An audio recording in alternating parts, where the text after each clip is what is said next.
La semaine dernière, à San Antonio, au Texas, un employé de la ville a alerté les forces de l'ordre sur ce qui allait devenir l'une des tragédies les plus meurtrières de l'histoire des personnes entrant aux États-Unis. Les autorités fédérales ont inculpé 4 hommes dans l'opération de contrebande meurtrière où les migrants entassés dans une remorque n'avaient ni eau ni climatisation lorsque le chauffeur les a abandonnés avant de s'enfuir. Cela est survenu la même semaine où la Cour suprême des États-Unis s'est prononcée contre les protocoles de protection des migrants ou MPP, une politique de l'ère Trump communément appelée « Rester au Mexique ».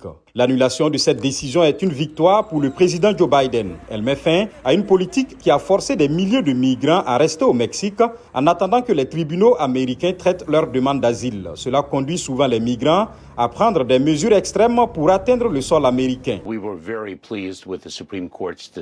Nous sommes très satisfaits de la décision de la Cour suprême soutenant notre engagement à mettre fin au programme Rester au Mexique, qui présente des défauts endémiques et provoque une tragédie humaine injustifiable. Nous devons attendre que la décision de la Cour suprême soit effectivement communiquée aux tribunaux de première instance.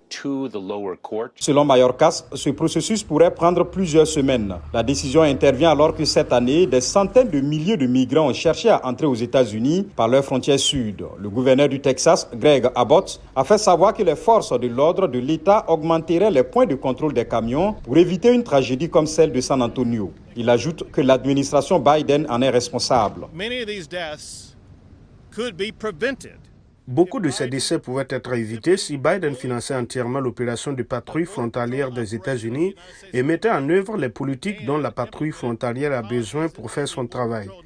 Ce travail n'est pas celui de traitement de dossiers qui leur a été attribué. Le travail consiste à la fois à sécuriser la frontière et à faire des choses comme inspecter le véhicule qui transportait ces personnes ayant perdu la vie.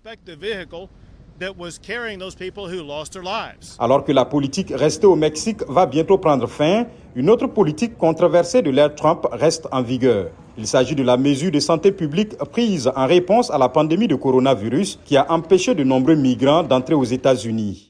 Le président mexicain Andrés Manuel López Obrador a annoncé son intention de rencontrer le président Biden le 12 juillet pour discuter de la migration.